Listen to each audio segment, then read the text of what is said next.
बिस्मिल्लाहिर्रहमानिर्रहीम। नाज़रीन, मैं हूं जावेद बलोच। उम्मीद है आप लोग खैरियत से होंगे। बड़ी हैरानकुन और तशवीशनाक सूरत हाल पैदा हो रही है ईरान अमेरिका इसराइल जंग में। और 37 रोज़ गुजर चुके हैं इस जंग को। और आज प्रेसिडेंट डोनाल्ड ट्रंप ने इंतहाई नाजेबा अल्फाज इस्तेमाल किए हैं ईरान के खिलाफ, ईरानी क़यादत के खिलाफ, और गालियां जो है वो दी हैं अपनी ट्वीट में। और ये धमकी दी है कि अगर अब नए हरमस ना खोला गया तो फिर तबाही होगी। उनके पुल जो है वो तबाह कर दिए जाएंगे, उनको इंफ्रास्ट्रक्चर जो है वो तबाह कर दिया जाएगा, उनके जो तवानाई के जो प्रोजेक्ट्स हैं उन्हें तबाह कर दिया जाएगा, और हर तरफ तबाही तबाही होगी। अब इस सूरत हाल में दुनिया बड़ी हैरान है। दुनिया बड़ी तशवीश में मुब्तला हो गई है कि वही अमेरिकी प्रेसिडेंट डोनाल्ड ट्रंप, जिन्होंने कहा था कि हमें अब नए हरमज से कुछ लेना देना नहीं है, हमारा एग्रीमेंट होने वाला है, ईरान से के साथ बातचीत हो रही है, तो वो बातचीत जो है वो किसी नतीजा पे पहुंचेगी और ये जंग खत्म हो जाएगी। हम 2-3 हफ्तों में इस जंग का खात्मा चाह रहे हैं। अब अचानक, जबकि इस सारी सूरत हाल में, जैसे कि अमेरिकी प्रेसिडेंट ने जो गालियां इस्तेमाल की हैं अपने धमकियों में ईरान के खिलाफ, उससे दुनिया बड़ी हैरान हो रही है। उससे दुनिया में तशवीश से मुब्तला हो रही है। और वो तशवीश जो है, ये गालियां देना और नाजेबा अल्फाज इस्तेमाल करने का मतलब ये है कि अमेरिका के अंदर जो है वो काफ़ी खलबली मची हुई है इस जंग पर। और अमेरिकी प्रेसिडेंट जो है वो काफ़ी प्रेशर में है कि इस जंग में जो वो रिजल्ट लेना चाह रहे थे उन्हें मिल नहीं रहे।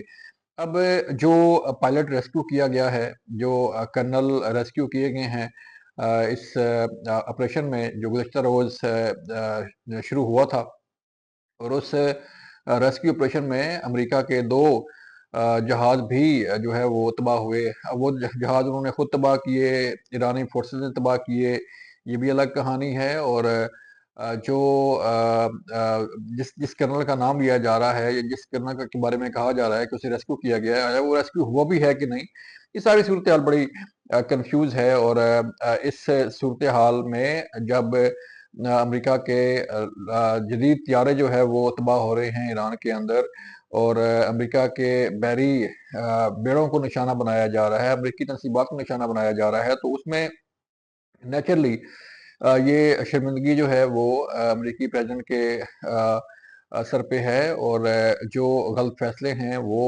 उनके अब आगे आ रहे हैं। और फिर सबसे बड़ी बात ये है कि अमेरिकी प्रेसिडेंट जो है वो किसी एक बात पे खड़ा नहीं हो रहे कि उन्होंने आखिर उनके मकासद क्या हैं, उनके मोटिव्स क्या हैं, वो ईरान से चाहते क्या हैं, और इस जंग का मकसद क्या है।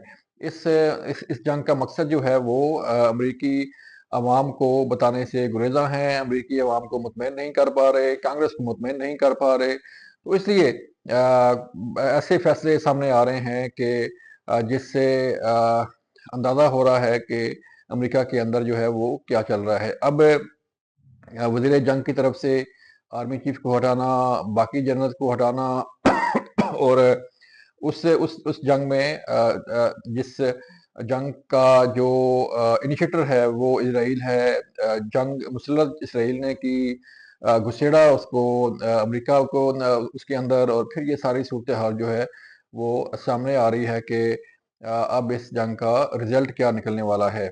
जो सूरत हाल है अब, इस जंग के दौरान, किसी भी जंग के दौरान, अगर किसी मुल्क के आर्मी चीफ को बरतरफ कर दिया जाए, और किसी मुल्क के जो की पोस्ट पे बैठे हुए जनरल को फर्क कर दी जाए, तो इसका मतलब ये है कि उस मुल्क के अंदर, उस मुल्क की क़यादत के अंदर, उस मुल्क की आर्मी के अंदर जो है वो काफ़ी सारे इख्तिलाफ़ात पाए जा रहे हैं, काफ़ी सारे चीज़ों पे इख्तिलाफ़ पाया जा रहा है। और इसमें जो है वो आला क़यादत और आर्मी के माबैन जो है वो चीज़ें ठीक नहीं चल रही।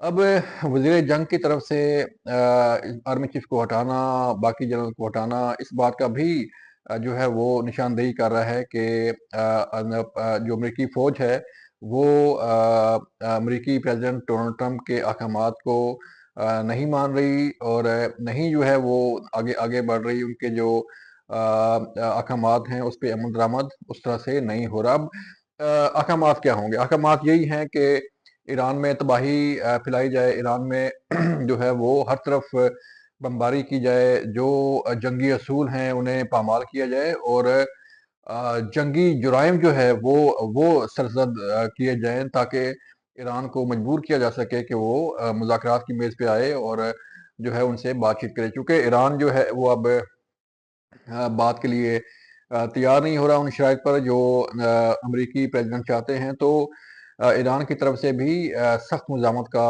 جو ہے وہ سامنا کرنا پڑ رہا، اور جو طیارہ گرایا گیا اس طیارے کو گرانے میں جو ہے وہ جو ٹیکنالوجی استعمال ہوئی وہ بھی بڑی حیران کن ہے، اس کے متعلق بھی بڑی حیران کن خبریں آ رہی ہیں کہ ایران کے پاس ایسی ٹیکنالوجی جو ہے وہ کہاں سے آئی، اور یہ لیڈ سے شعاؤں سے جو ہے اس جہاز کو فوکس کیا جاتا ہے، اور انفراریڈ شعائیں جو ہیں اس کے تھرو جو ہے وہ اس کو نشانہ بنایا جاتا ہے۔ تو اس کا مطلب یہ ہے کہ ایران کے پاس جو ہے وہ جدید لیٹسٹ ٹیکنالوجی موجود ہے، اور جس کا علم جو ہے وہ امریکہ کو نہیں ہے، اور امریکہ کے جہاز کا گرنے کا مطلب یہ ہے کہ حالات کافی کشیدہ ہیں، اور ایران جو ہے اس کی مزاحمت میں کوئی فرق نہیں آ رہا۔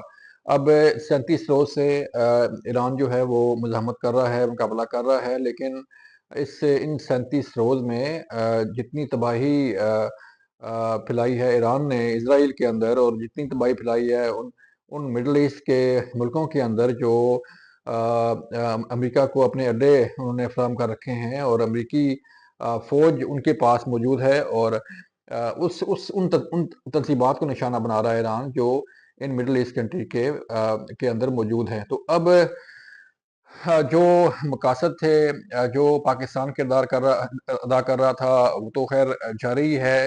پاکستان تو چاہتا ہی ہے کہ جو ہے وہ اس جنگ میں اس جنگ کا خاتمہ ہو، مڈل ایسٹ میں دنیا بھر میں جو ہے جو ایک کرائسس آیا ہوا ہے اس کو ختم کیا جائے، اور امن کے ساتھ جو ہے وہ آگے بڑھا جائے۔ اس لیے جو کوششیں ہیں پاکستان کی طرف سے اسے اکنالج کیا جا رہا ہے، ایران کی طرف سے بھی اسے اکنالج کیا جا رہا ہے، امریکہ کی طرف سے بھی، اور امریکی پریزیڈنٹ اب بھی یہ چاہتے ہیں کہ وہ مذاکرات کریں۔ اب اگلے 24 گھنٹے بڑے اہم ہیں، کیونکہ 6 اپریل کو جو ہے یہ ڈیٹ ختم ہو رہی ہے جو انہوں نے جنگ بندی ایک قسم کی آپ کہہ لیں کہ جو توانائی کے پروجیکٹ سے جو انفراسٹرکچر تھا، جو پل وغیرہ تھے، ان کو نشانہ جو ہے بنانے کا فیصلہ کیا تھا ڈونلڈ ٹرمپ نے، اور پھر اس سالسی کی وجہ سے اس جو ٹاکس ہیں ان کی وجہ سے جو ہے یہ فیصلہ مؤخر کیا گیا تھا۔ تو اب 10 دن پورے ہو رہے ہیں 6 تاریخ کو، اور امریکی پریزیڈنٹ ڈونلڈ ٹرمپ بار بار جو ہے وہ دھمکیاں دے رہے ہیں، بار بار جو ہے اعلانات کر رہے ہیں کہ ہم کبھی تو وہ کہتے ہیں کہ ایران کو ہم سٹون ایج میں جو ہے وہ دفن کر دیں گے، پتھر کا زمانہ جو ہے واپس لے آئیں گے، کبھی کہتے ہیں کہ انہیں بالکل مکمل طور پر صفحہ ہستی سے جو ہے وہ مٹا دیں گے، اور بالکل تباہی پھیل جائے گی۔ تو لیکن اس سارے دھمکیوں کے باوجود جو ہے ایران اب بھی لڑ رہا ہے، ایران اب بھی کھڑا ہے، اور ایران کی جو مقابلہ کرنے کی صلاحیت ہے اس میں کوئی خاص فرق نہیں پڑا۔ تو اگر یہ جنگ طول پکڑتی ہے، اگر اب نئے حرمت نہیں کھلتی، تو پھر معاملات جو ہے وہ کافی خراب ہو سکتے ہیں۔ امریکی پریزیڈنٹ جو ہے بار بار یہ کہہ رہے ہیں کہ ہماری ٹاکس ہو سکتی ہیں، ہماری گفتگو ہو سکتی ہے، لیکن گفتگو ہو نہیں رہی، لیکن پاکستان مسلسل کوششیں کر رہا ہے کہ وہ یہ گفتگو ہو، اور یہ جو تباہی ہے اس کا مکمل خاتمہ ہو۔ لیکن آئندہ 24 گھنٹے بڑے اہم ہیں ناظرین۔ اگر تو 6 اپریل تک منڈے تک جو ہے وہ صورتحال کچھ ٹھیک ہوتی ہے تو ویل اینڈ گڈ، ورنہ جو ہے وہ امریکی پریزیڈنٹ کہتے ہیں کہ میں ایسے حملے کروں گا جس سے ایران میں مزید تباہی پھیلے گی۔ دیکھتے ہیں کیا ہوتا ہے۔ اپنا خیال رکھیے گا۔ اللہ حافظ۔